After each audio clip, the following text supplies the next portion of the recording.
ئەم کاتتان باش هاوڕێیان بەیانیتان باش دووبارە لە خزمەتتان دەبمەوە لەسەر ئەو ڕەوشەی کە ئێستا لە حەلەبدا هەیە هەرچەندە بەیانیە زووە ژمارەیەکی زۆر خەڵک لە خەودان لەوانەیە ئەو ڤیددیوە لە دواییدا ببین بەڵام کێشە نابێ ئیتر دوێنێ ئێوارە ئەوانەی کە نیان بینیوە لە کەناڵی یوتیوبی هیوا خۆشناودا تەماشا بکەن ڤیددیوەکی تێر و تەسەڵمان لەسەر بابەتەکە ساز کرد ئەمڕۆکە هەوڵەدەم زیاتر ڕۆلی ئەمریکا و بەریتانیا یعنی مەبەستمان لە ڕۆڵ ئەوە نییە کە ئەوانە ڕۆلیان هەیە لەو شەڕەداوەیان پیلانیان کردووە تەنانەت لە بۆ ئیسرائیلیش شتێکی وانە ئێمە کە دوێنێ باسی ئیسرائیلمان کرد مەبەستمان ئەوە نەبوو کە ئیسرائیل گلۆپی سەوزی بۆ سووریا هەڵکردووە و یانیش ئیسرائیل فەرمانی داوە بە سووریا کە هێرش بکاتە سەر حەلەب نەخێر ئەڵێن لە پەنای ئەو دەرفەتەی کە ئەمریکا و بەریتانیا و ئیسرائیل بە سووریان داوە سووریان ناسیوە و ئێستا کە ئیسرائیلیش کەواتە دەیناسێتن ناسی چونکە لە پاریس ڕێکەوتنی لەگەڵدا ساز کرد و دوێنێ بەشێکی ڕێککەوتنەکە ئیتر بڵاو کرایەوە ئیتر ئەمە ئەگەری هەیە کە دەرفەتێکی بە سووریا بە حکوومەتی کاتی سووریاوەیانیش فراکسیۆنەکانی ناو دەستەی تەحریرە شام دابێ بۆ ئەوەی ئەم کارە بکەن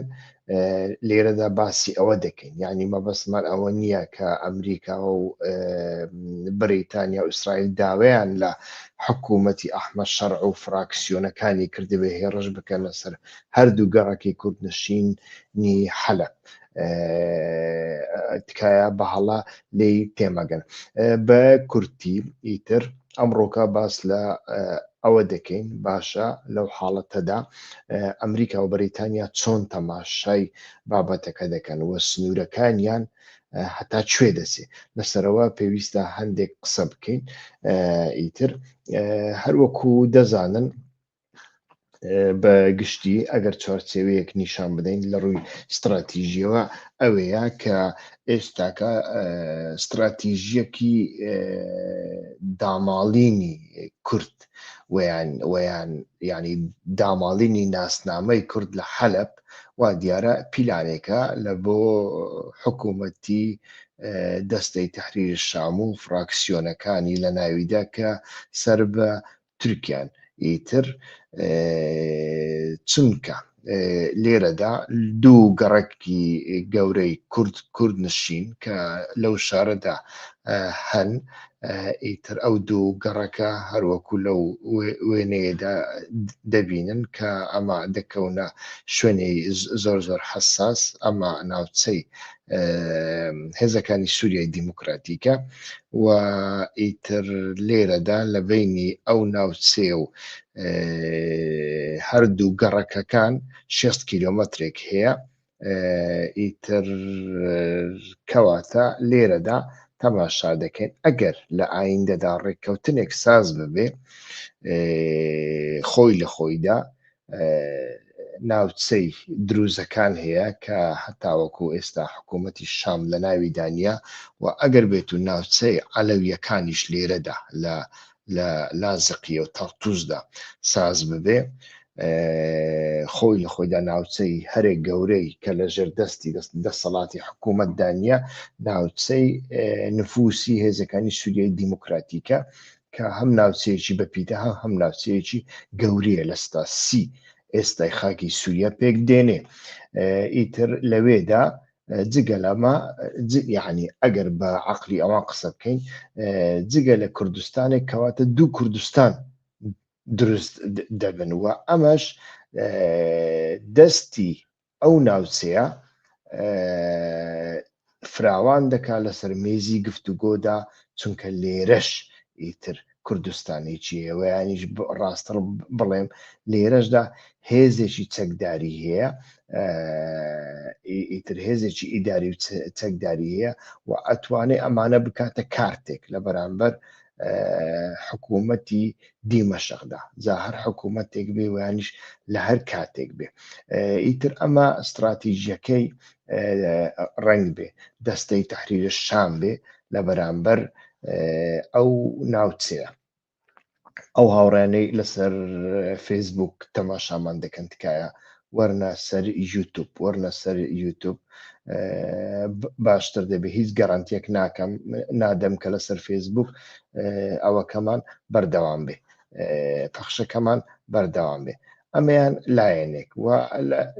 لایەنی دیکە ئیتر ئەمە سنووری تورکیای پێشتر باسمان لەوە کردووە کە ناوچەی ئەفرین کە دەکەوێتە ئێرە ئیتر چۆن لە بۆ تورکیا شوێنێکی استراتیژیک بوو چونکە ئەو ناوچەیە ئەوان وای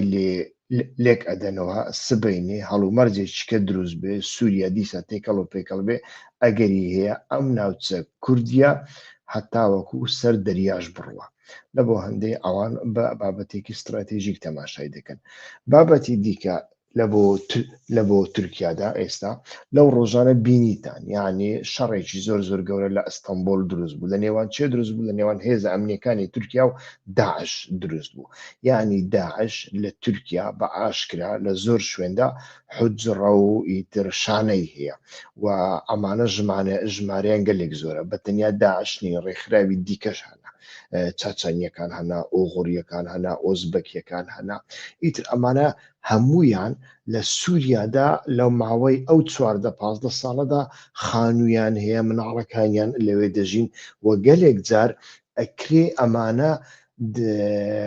خۆیان مەغدور ببین ویانیش ئیتر وا بزانن کە جێگایەکیان پێ نادرێ خۆی لە خۆیدا گروپێک لەمانە لە لای بەریتانیا خرانە لیستی تیرۆرەوە گروپێکی دیکە لە لای ئەمریکادا هێشتا بە چاوێکی گوماناوی سەیریان دەکرێت لە بۆ هەندێ ئیتر کابزانم کاک تۆڕی چن ویساندیە کاکیەوە لە گۆرتە نیەتە دەوڵەتە تورکیای هەیە ستاتویە کوردان تونە بکە کاک تۆڕی ئەزێ بەحسە وەیەکێ بکەم مادەم دەنگی من و ڕەنگی من باشە ئەس هەنێکی ڕەحەت بووم ترسیام و دەنگی من نەمابێ ئیتر لەو ناوچەی تورکیادا ئیتر وەکو گوتمان کۆمەڵێک گروپی جیهادی هەنا و لە سووریاشدا ئەمانە هەنا لە سووریادا ڕنگ بێ لە ئایندەدا ئیتر ئەحمەد شەرع نەتوانێت لەگەڵ ئەمانە هەمان بگونجێ کاتی خۆی لە ئیدلیب لێرە لەگەڵیان گونجا لە ئیدلیب لەگەڵیان گونجا چونکە لێرە لە ئیدلیب ئیتر تەماشا دەکەین لەوێ هەڵومەرجێک هەبوو ئەو کاتە هەموو یعنی حەلب لە دەستی جیهادیەکان ڕزگارکرا 2016 و 17 ئەمانە هێرشی بۆ کرا و لێرەشدا ئیتر لە نزیکی دیمەشقیشدا تەماشا دەکەین ئەو ناوچەی کە لە ژێردەستی ئەمانە دابوو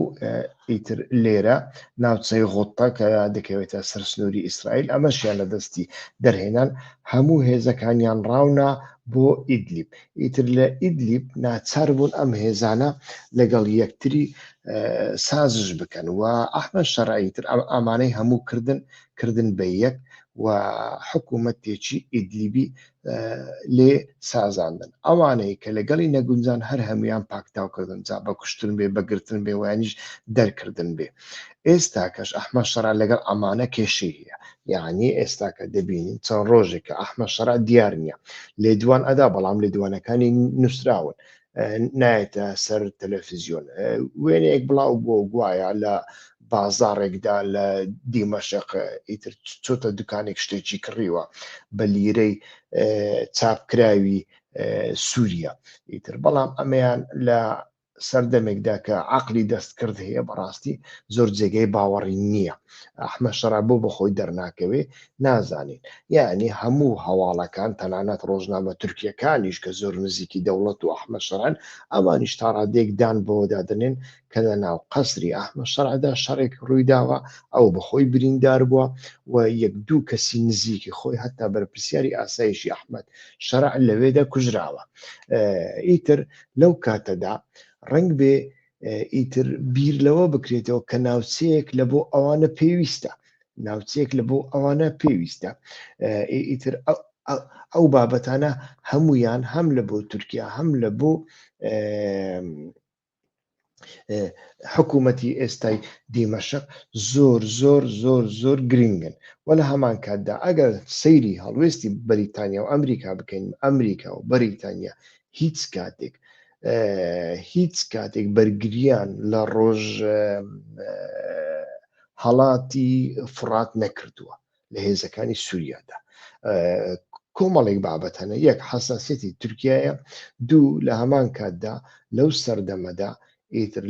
لەو بەشەدا واتە لە بەشی ئەفرین و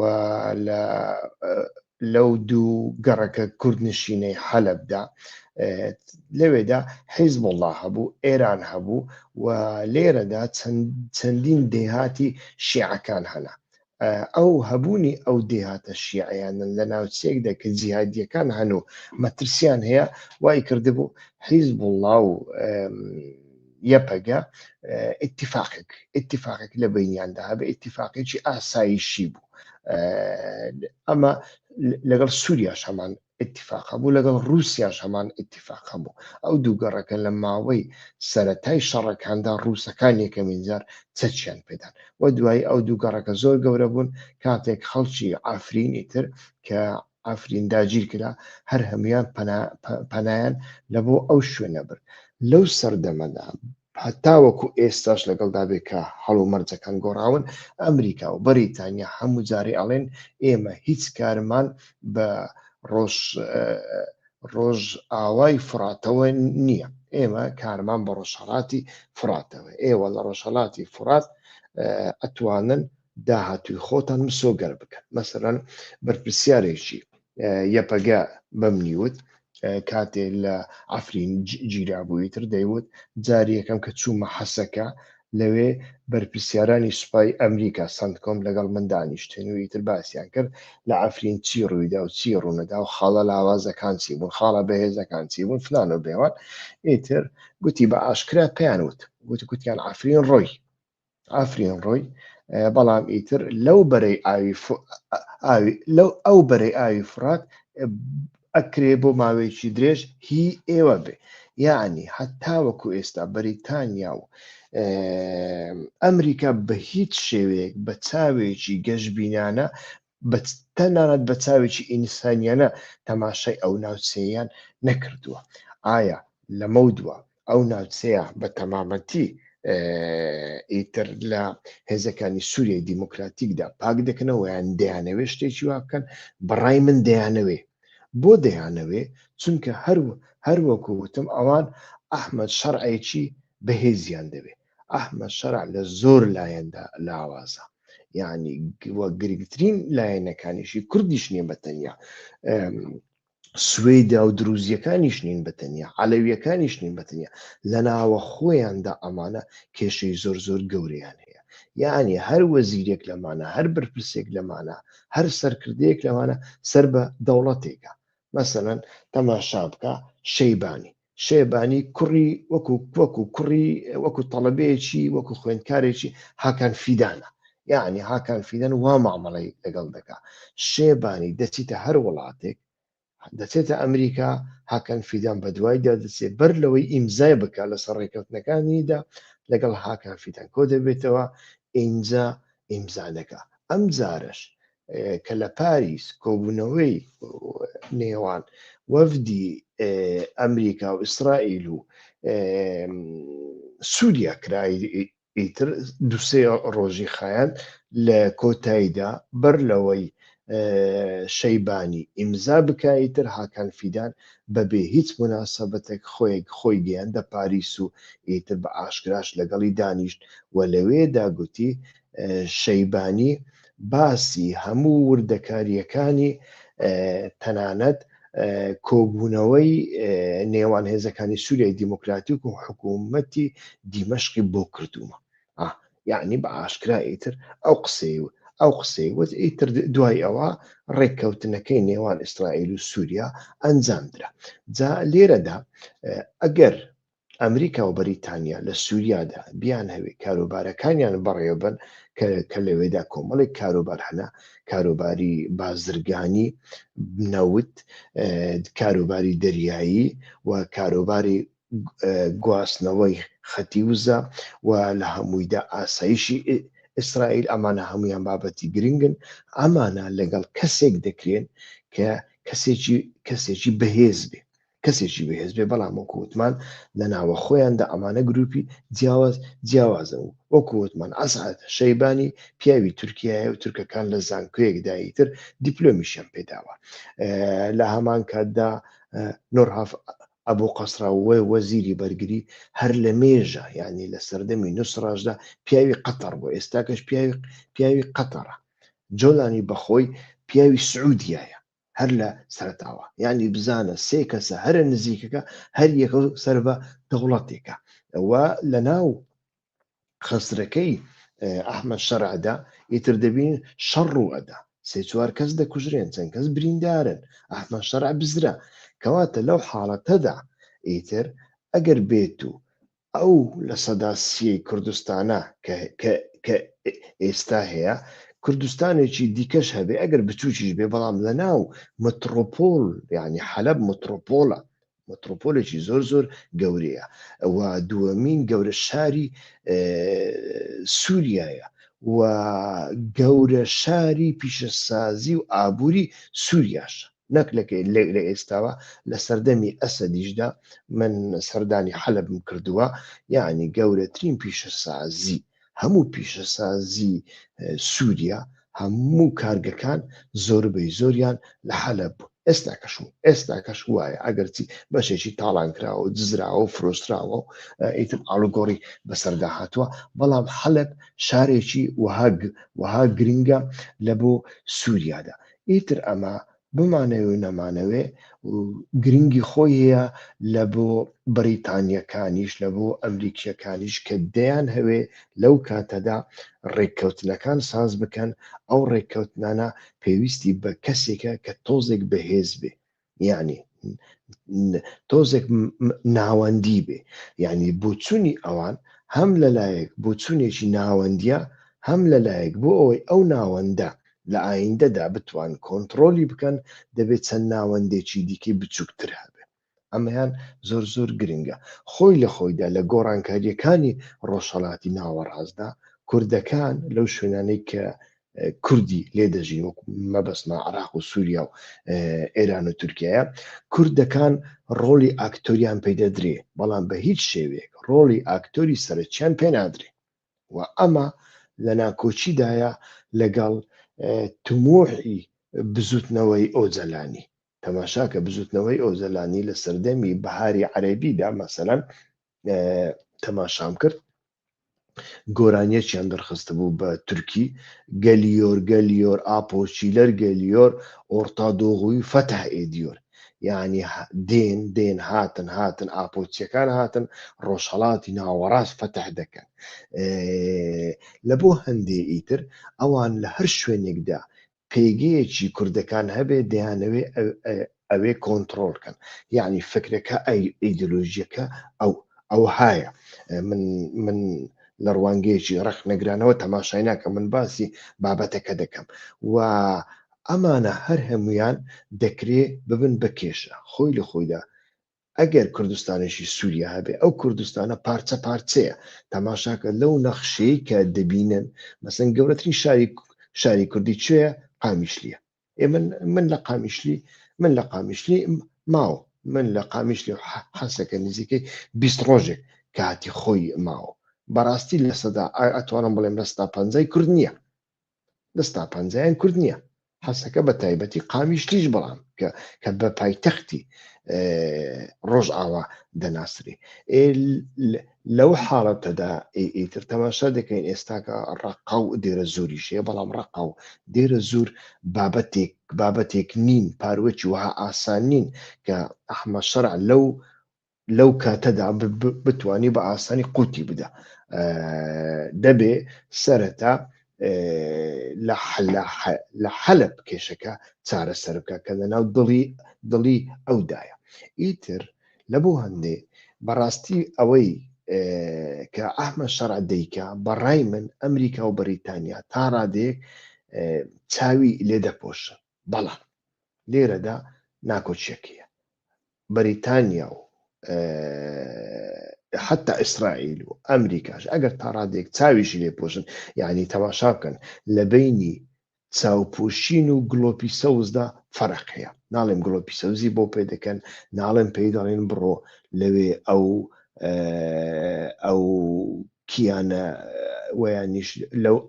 ئەو ئیدارە کوردیە لەو شارۆچکەیە ویانیش ئەو ئیدارە عەسکەریە کە هێزەکانی ئاسایشی پێ دەڵێن ئەوانە یەپەگەی پێشوونە، ناڵێن بڕۆن ئەوانە پاکتاو بکەن و بیان کوژن و لە ناویان بڵێن، بەڵام ئەڵێم چاوی لێ دەپۆشن چونکە دەزانن وەزەی ئەحمەد شەرع زۆر شڕە. لەوێدا شارۆچکەیەک لەوێدا شارۆچکەیەکی دیکە هەبێ لەناو ئەو جوگرافیایی ئەودا و لە هەمان کاتدا لەناو فراکسیۆنەکانیدا ئەو هەموو پارچەیە هەبێ تەنانەت لەناو قەسری ئەودا تەقەی لێ بکەن، ئەوە خۆی لە خۆیدا کێشەیەکی زۆر گەورەیە. بەریتانیا و ئەمریکیەکان ناتانن هەر بڕیارێک بدەن و ئەو بڕیارێک کە پێی دەدەن ڕەنگ بێ ئەو بڕیارە بکەوێتە مەترسی. بڕیاری ئیسرائیلیان پێداوە هەتاوەکو ئێستا ئەو بڕیارە 100% نییە. مەسەڵەن تەماشاکە یەک لە ڕێککەوتنەکانی بەپێی تەلەڤیزیۆنی ئەلسووریە ئەڵێ دەبێ سوپای ئیسرائیل لەو شوێنانە بکشێتەوە کە لە دوای ڕوخانی ڕژێمی ئەسەددا داگیری کردوونە. ئەوان باسی جۆلان ناکەن، جۆلان هیچ لەبیر و ڕۆی جۆلانی فرۆشتووە، ئەمە هیچ، بەڵام باسی شوێنەکانی دیکە دەکەن. کاتس وەزیری بەرگری ئیسرائیل ئاڵێ بە هیچ شێوێک لە شوێنانە ناکشینەوە. یعنی ئەمانە تەماشاکەن چەند بابەتی شلۆقن، بەڵام لە هەمان کاتدا تەماشا دەکەین هاوڕێیان لەسەر فێسبوک وەڵڵا ئەوەکەم دەبڕێ. ئیتر ئاگداریم بۆ هاتووە کە لەسەر فێسبوک لە ماوەی 5 دقەدا 4 دقەدا دەبێ بڕۆنە دەرەوە، بڕۆن لەسەر یوتیوب تەماشای بکەن تکایە و ببنە ئابۆنە یعنی سوبسکرایب مانای ئەوە نیە پارە بدەن، یعنی فۆلۆ بکەن بۆ ئەوەی ئیتر لە پەخشەکەدا دانەبڕێ. باشە هاوڕێیان تکایە ئەم کارە بکەن. لەبوو هەندێ ئیتر تەماشا دەکەین ئێستاکە گۆڕانکاریەکی وەها لە ئارادایە و هەروەکو وتم ئەمریکا و بەریتانیا ڕنگ بێ زۆریان پێ ناخۆش نەبێ کە ئەحمەد شەرع ئەو دووگەڕەکەش کۆنتڕۆڵ بکە و لە هەمان کاتدا هێزەکانی سووریای دیموکراتیک بچنە ئەو شوێنەی کە بۆیان دیاری کراوە. ئەمە ئیتر بابەتەکە بەو شێوێ، بەڵام لەو بینەدا ئیتر شتەکان زۆرجار لە کۆنتڕۆڵ دەرەچن. من لە بابەتی دوێنێدا باسم کرد کە ئیتر لە ڕۆژێک 2 ڕۆژ بەر لە شەڕی دوایی سوێیدا لە نێوان ئیتر دروزەکان و دەستەی تەحریری شامدا ئیتر لەوێدا ئەوەیەک هەبوو چی پێڵێن لەوێدا لە باکۆ کۆبوونەوەیەک ئەنجامدرا لە نێوان دەستەیەکی ئیستیخباراتی ئیسرائیلی و دەستەی تەحریری شام و ئیتر لەوێدا دوای چا خواردنەوە و قاوە خواردنەوە و قسەی خۆش ئیتر دەستەی تەحریری شام پەیامێکی وایان دەرخستە بوو ویانیش وا تێگەیشتە بوون ویانیش وایان پێگوتە بوون ئەگەر ئێوە بچن لە ناوچەی دروزەکاندا ئۆپەراسیۆنێک بکەن، دەوریەک بکەن، دەسەڵاتی خۆتان تا ڕادەیەک ئیتر قایم بکەن ئێمە کێشەیەک دروست ناکەین بەڵام کە چوونە ئەوێ گەورەترین کێشیان دروست کردیانی لەوێدا ئیتر ئەو فراکسیۆنانەی چوون چونکە فراکسیۆنەکان وەکو هێزەکانی سووریای دیموکراتیک نین بەڕاستی هەر هەمویان تعلیمات لە شوێنێک وەرناگرن لە چەند شوێنێک وەردەگرن هەیە لە تورکیا وەردەگرێ هەیە لە قەتەر وەردەگرێ لە ناو تورکیادا هەیە لە سوپا وەردەگرێ هەیە لە میت وەردەگرێ هەیە لە هاکەن فیدان وەردەگرێ یعنی ئەمەشیان هەیە و بەشێکی زۆریان ئەمانە لەسەر تاڵان دەژین برسینە تەماشاکەن کە چوونە ئەفرین بەر لەوەی ئیتر پەلاماری یەپەگە بدەن پەلاماری مریشک و قازیاندا بینیتە خۆ ڕسم وێنەکانیان بڵاوکرانەوە ینی ئەمانە هێزیوان لە ناوچەی دروزەکاندا ئیتر تەماشاکان سمێڵی خەڵکیان بڕی تەجاوزیان کرد خەڵکیان کوشت ئیتر و ئەمە کاردانەوەیکی زۆر زۆر گەورەی لە ناو دروزەکانی ئیسرائیل لێکەوتەوە کە باس لەوە دەکرێت لە ناو سوپای ئیسرائیلدا 200 فەرماندەی دروست هەیە دروزەکانی ئیسرائیل لە ناو سوپادا ڕۆڵێکی زۆر زۆر گەوریان هەیە و لە ناو حیزبی نەتەنیاهۆدا حیزبی لیکوددا لە هەمانکاتدا دەورێکی زۆریان هەیە دەنجی پێ ئەدەن و ئەوەشمان لەبیر نەچی لەبەر ئەوەی ئیسرائیل کێشەی لەگەڵ عەرەب هەیە عەرەبی دروزی کە بە عەرەب دەزاندرێن ئەمانە عەرەبی دروزی جێگاگرتنیان لە پەنای ئیسرائیل لە بۆ ئیسرائیلەکان بابەتێکی استراتیژیە ئەتوان هەر گوشارێک بکەن ئەتوان هەر داواکاریەک لە ئیسرائیل بکەن و ئەوان داواکاریان لە ئیسرائیل کرد هەتا من لە چاپەمەنیدا زۆر بەوردی تەماشام کرد ینی فەرماندا بوو بە ئاشکرا جوێنی بە نەتەنیاهۆدا جوێنی بە دەوڵەتی ئیسرائیل دەدا پێی دەگۆ خائین پێی دەگوت ئاڵچاخ چۆن لە باکۆ ئیتر ڕێگاتان داوە ئەحمە شەرع بێ خزمەکانی ئێمە لە سووریا قەتڵ عام بکە ئیتر وایان کرد کە ئیسرائیل هاتە مەیدان بارەگای سەرفەرمانداری گشتی بردومان کرد حوشی پشتەوەی ئەحمە شەرعیشی بردومان کرد ئیتر یعنی هاوسەنگیکە چۆن گۆڕە ئەوەی ئێستاکەش کە ئەڵێن بەریتانیا و ئەمریکا ڕنگ بێتە ڕادێک چاوی لێ بپۆشن ئەگەری زۆرە شتێکی وای لێ بکەوێتەوە خۆ ئەمریکا و بەریتانیا نایانەوەی ئەحمە شەرع بچێ ئیتر ئەوەیانیش فراکسیۆنەکانی حەمزات و عەمشاد کە دەستیان بە خوێنی کورد سوورە و ڕقیان لێیان دەبێتەوە ئیتر بچن کۆمەڵکوژیان بکەن هەر لە بۆ هەندێک تەماشامەکەن لێدوانەکەی بارزانی و لێدوانەکەی تاڵابانیش لەو چوارچێوەیە هات یعنی ڕاستە زۆر کەس گاڵتە دەکا ئەڵێ مەسعود بارزانی دەیگوت ئەگەر هێرش بکرێتە سەر کوردی ڕۆژ ئاوا چەک هەڵدەگرم کاچەکی هەڵگرت چێڵێ کاکە مەسعود بارزانی و بافێر تاڵەبانیش یعنی چەک هەڵ ناگرن لە بۆ ڕۆژ ئاوا ئەمانە قسەی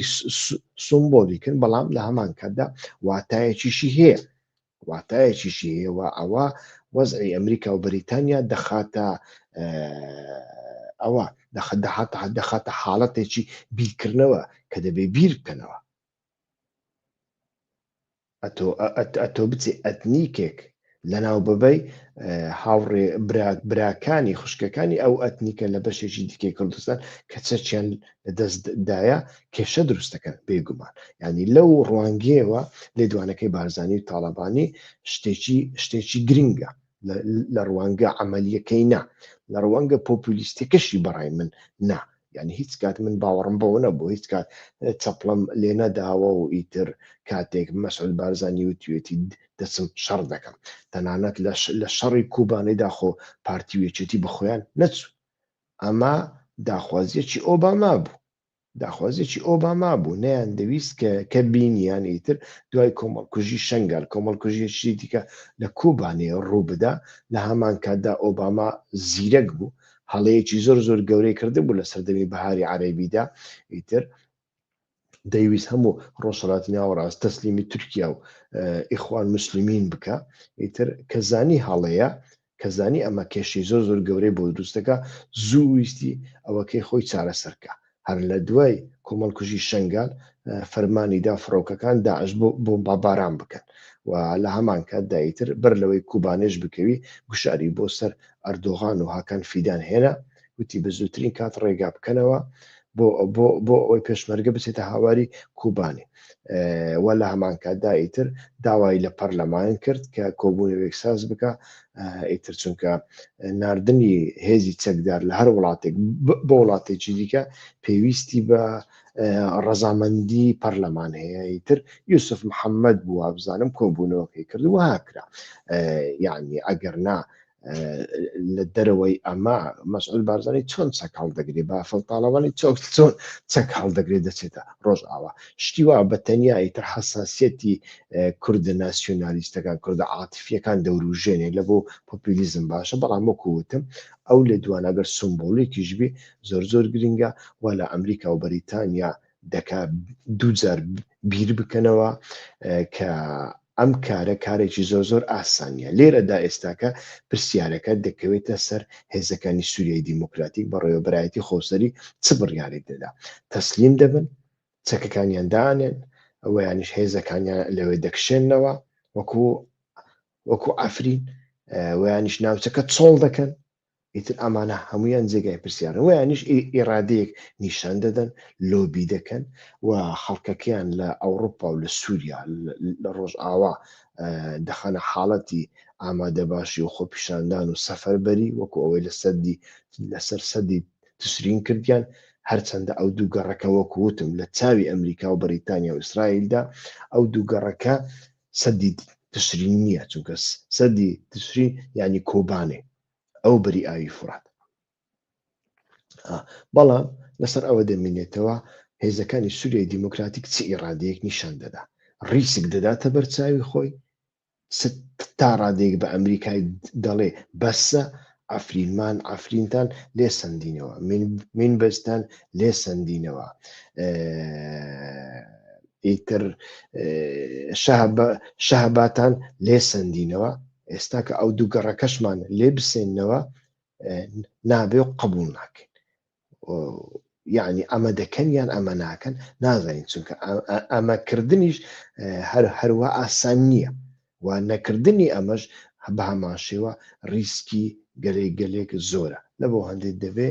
پێویست بە سەفەربەریەکی زۆر گەورە دەکاتەوە بێگومان پێویست بە شێوریش دەکات لەگەڵ هێزە کوردیەکانی دیکەی پارچەکانی دیکە ئەمەشیان زۆر گرنگە و دەم پارتی لێرەدا لە پەرلەمانی تورکیادا ڕۆلی دەبێ خەڵکی کورد لە شەقامەکانی باکووردا ڕۆلیان دەبێ ئەوانە دێنە سەرجادەیان نا چونکە خەڵکی کوردیش بە لە دوای شەری خەندەق بە مناسەباتی سیاسی نیەتە سەرجادە ئەویش هەیە ینی وەکو سەردەمی کۆبانەی نییە نیانە سەرجادە لە سەردەمی کۆبانەدا خەڵکی باکوور هیچ نەمانە بەو کۆبانێ و لە بۆ ڕۆژئاوا نەیکە بەڕاستی هیچ فیداکاریەک نەما ئێستا دەیکەن یان نایکەن ئەمانە هەموو بابەتگەلێکن کە پێویستی بەوە هەیە ئەو کارە ئەنجام بدرێ زۆر کەس ڕنگ بێ ئەوە بڵێن یعنی باشە کە هێزەکانی سووریایی دیموکراتیک و یانش ئاسایش هێزەکانی سووریای دیموکراتیک لەوێ نییە کە لەوەی دەرکرا ئایا ئەمجارە هێڕش دەکەنە سەر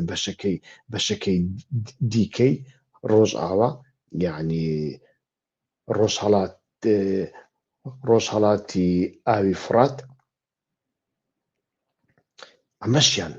پرسیارێکی لە جێدایە چونکە بمانەوە نەمانەوێت لە چاوی ئەواندا لە خەریتەی تورکیا و ئەحمە شەڕە و ئەوانەدا ئەگەر کێشەکانیان لەگەڵ ئیسرائیل چارەسەر بکەن ئەو کاتە دوو شوێن یعنی دوای ئالە شەرەفیە و شێخ مەقسوود دوو شوێنی دیکەی زۆر استراتیژی لە بۆ ئەوان گرنگن کە زۆر استراتیژینەوە هەردووچیان گرنگن هەردووچیان دەوێت لە ئێستادا ئەویش یەک دێرە زورە دوێمینیان ڕق ئەو دوو شوێنانیان دەوێن چونکە ئەو دوو شوێنانە بەپێی ئەوان شاری کوردینین مەسەلەکە دەکەنە مەسەلەیەکی قەومی و ئەتنیکی هێزەکانی سووریای دیموکراتیش دەڵێ ئەمە خۆی لە خۆیدا هێزێکی کوردینین ئێمە هێزی هەموون نەتەوەکانین لەو جوگرافیایەدا ئەمەیان تا چڕادێک بۆ دەچێتە سەر ئەمریکا و بەریتانیا چۆن تەماشای ئەو بابەتە دەکەن و لە هەمووی گرنگتر خەڵکی ئەو ناوچەیە بە تایبەتی شێخە عەرەبە عەشیرەتەکان هەتا دوای وەها دەمینێنەوە یان نامینێنەوە ئەمەش زۆر گرنگە هەتا وەکو ئێستا ماونەتەوە زۆر باش ماونەتەوە بەڵام لە بیرمان نەچێ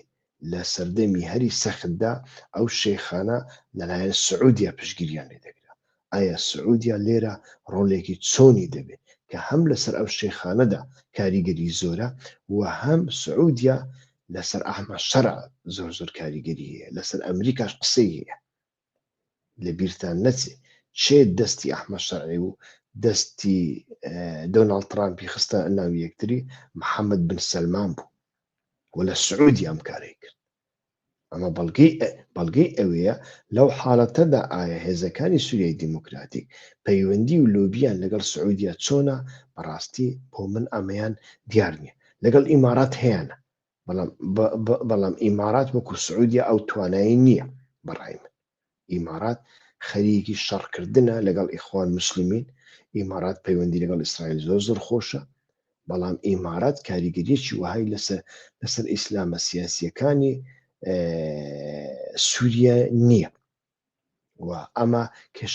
کێشەکەیەتی قەتەر هەیەی سعودیا هەیەی و لە هەمووی گرنگتر سعودیا هەیەی. هەڵوێستی سعودیا چۆن دەبێ کە سعودیاش لە بۆ ئەوەی سووریا نە تورکیایی بێ و نە ئێرانیش بێ پێی باشە سووریایەکی عەرەبی بێ لە باوەشی عەرەب بێ. ئەمەشیان هەیە. یعنی ئیتر بابەتێکی وەها ئاڵۆز و زۆر گەورەیە و هەموو لایەنەکان بە شێوەیەکی جیاواز لێوە دەڕوانن، لێوە تەماشا دەکەن. ئیتر ئەو ئیتیفاقەی کە لە سەرەتای کە بەشار ئەسەد ڕووخا لە نێوان دەستەی تەحریری شام و هێزەکانی سووریای دیموکراتیک بە نێوبژیوانی MI6 واتە ئیستخباراتی بەریتانیا ساز بوو کە من زانیاری تەواوم هەیە، ئەزانم لە کوێش دانیشتن، لە کوێش ئیتیفاقەکە کران، لە کوێش ئیمزا کرا، لە بۆ ئەوە بوو ئەو دووگەڕەکە بە شێوەیەکی کاتی بمێنێتەوە لەو دووگەڕەکە شەڕ دروست نەبێت. بەڵام ئێستاکە تەماشا دەکەین ئیتر ئیسرائیل بەشی خۆی وەرگرت لەو ئیتیفاقی لەگەڵ سووریای کرد، بەشی خۆی وەرگرت. ئیتر ئاسمانی سووریا ئاسمانی ئیسرائیلە و ئیتر دیمەشق، کونەیترا، جۆڵان، شێخ داغ، حتا حومس و حەما بەشێکی ئیسرائیلە. ئایا ئیسرائیل لە بەرامبەر ئەوە چی ئەدا بە تورکیا کە پێشتر ئیتر ئەوانەی کە ئەچون ئاڵای ئیسرائیل و ئاڵای کوردستانیان بەرز دەکرد وەکو مەیمون هەڵدەپەڕین، ئەو لێدوانانەی بەرپرسیاران و شرۆڤەکارانی ئیسرائیلیان نەدەبینی، یانیشتیان دەویست بیبین کە بەردەوام ئەوە ساڵێکە ئەڵێن کاکە ئێوە ئاسمانی سووریا بدەن بە ئێمە، ئێوە لە حەمس و حەما هەتا وەکو دەگاتە دیمەشق هیچ هەبوونێکی چەکداریتان نەبێ، سیستەمی بەرگری ئاسمانی، یعنی ئەمە بەس ڕووی قسەکانیان لە تورکیا بوو، سیستەمی بەرگری ئاسمانی لەوێ بەجێ نەکەن، لە باکووری سووریادا چی دەکەن بە خۆتان بیکەن. ئایا ئیسرائیل ئێستاکەش ئەمە دەڵێ یان ئەمە ناڵێ؟ ئەمەیان هەمویان جێگای پرسیارن. بەڵام ئەوە هەمووی واتای ئەوە نییە کە لەمە دووە هەموو شتێک ڕۆیشت وەکو کوردەکان زۆر بە ئاسانی قسە دەکەن ئاژ بەتاڵ بوو هەموو شتێک ڕۆی نەخێر. ئەمریکیەکان بە هیچ شوێنێ لە هیچ کاتێکدا حتا ئەگەر هێزێک متتەفیقیشیان بێ هەتا دوایی باوەڕی پێناکەن لە بەرامبەر ئەو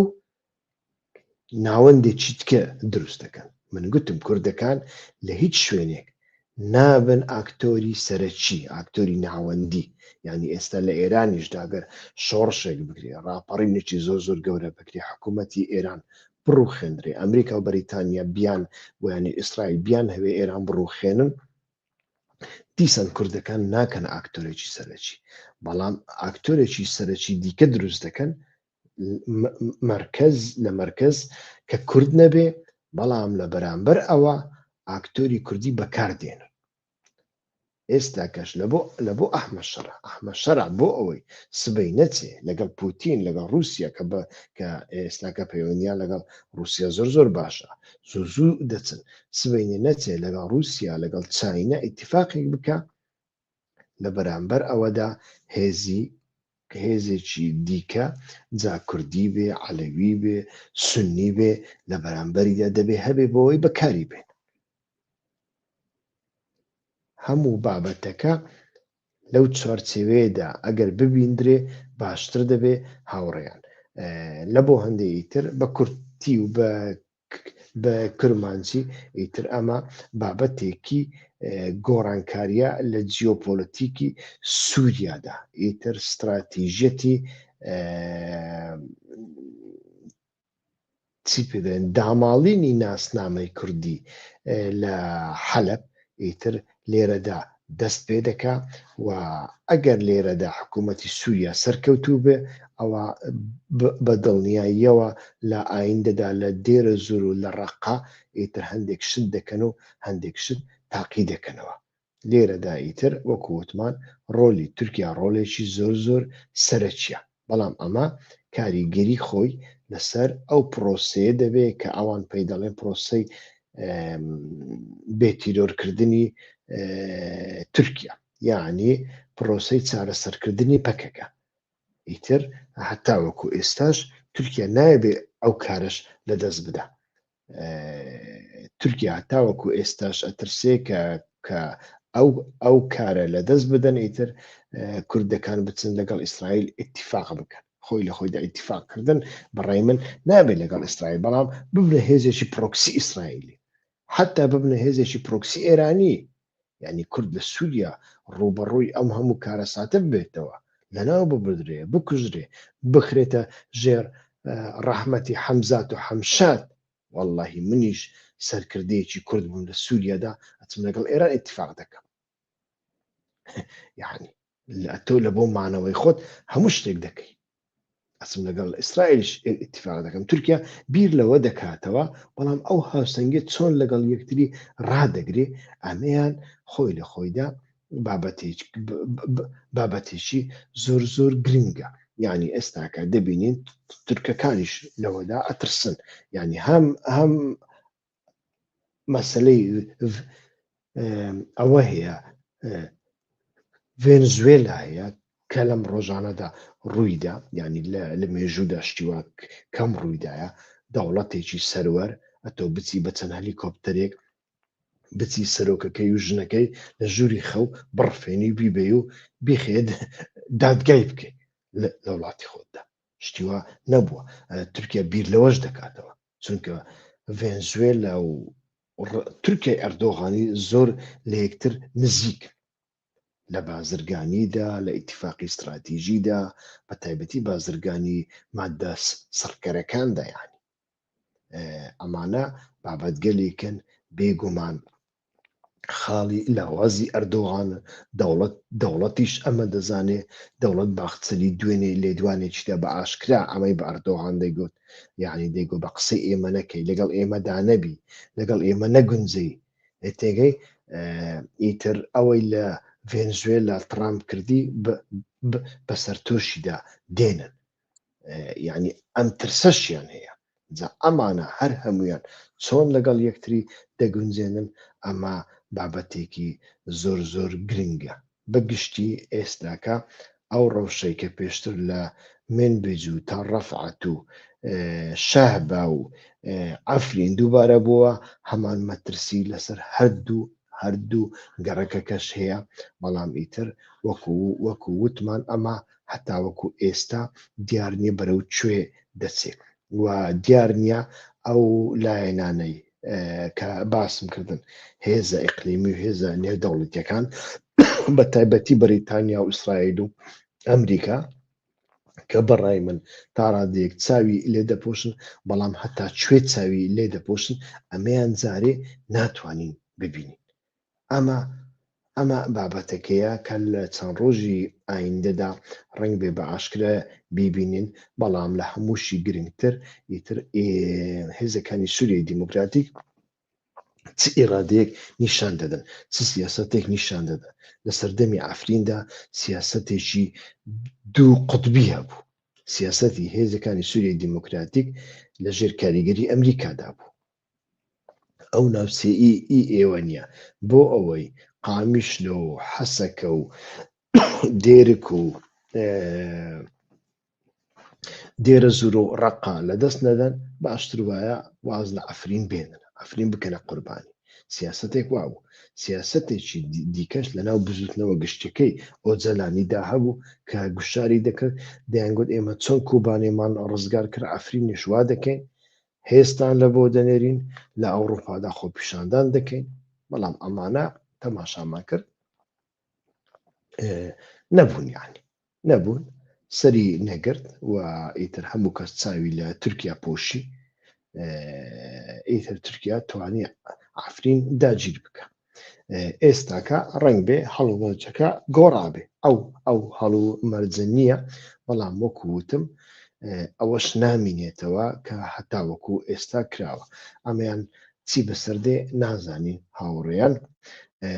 وابزانم پرسیارێکتان نییە ئەگەر تەماشا بکەم یعنی ئەو پرسیارە کاک تۆڕی کریە کەکێ تۆڕی ئەو پرسیارەکە دەوڵەتە تورکیا هەیە کوستاتچیە کوردان تەنە بکە نیەت هەیە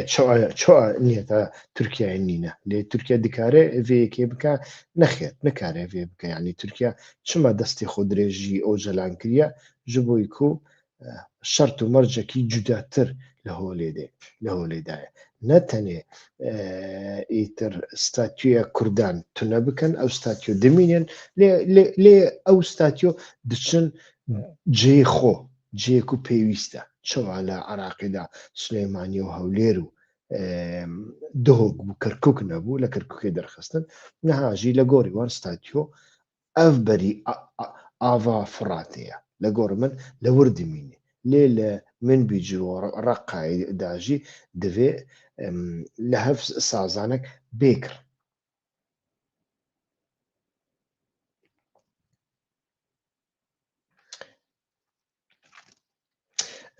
کاک دەسۆڵات کاک دەسۆڵات 3264 ئەو پرسیارەی کردووە کامە پەیوەندی بە هەوڵی کوشتنی جۆلانی هەیە یان نا یعنی لەوانەیە هەبێ جاری نازانین بە تەکیدی من پێشتر لەسەر ئەوە یعنی ئەو شتانەی کە ڕوو دەدەن کۆمەڵکوژی کوردەکە هەوڵی کۆمەڵکوژی کوردەکان هەوڵی کۆمەڵکوژی دروزەکان عەرەویەکان جۆلانی پێیخۆشیان پێیخۆش نییە لەسەر ئەوە قسەم کردووە هەم پێیخۆشە هەم پێیخۆشە و هەم پێی ناخۆشە پێیخۆشە بۆ ئەوەی جیهادیەکان ڕازی بکە چونکە جیهادیەکان جیهادی چییە؟ جیهادی ئەو کەسەیە کە لە غەیری سونی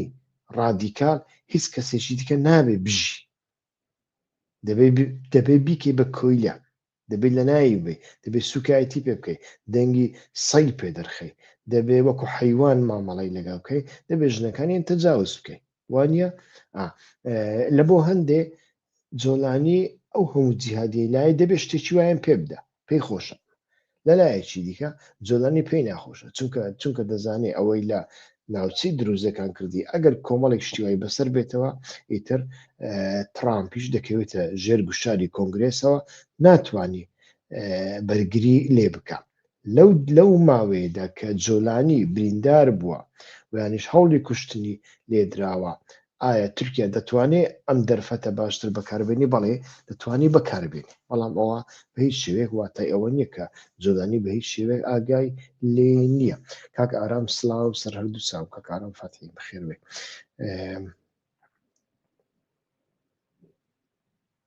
بەڵێ هاوڕێیان وابزانم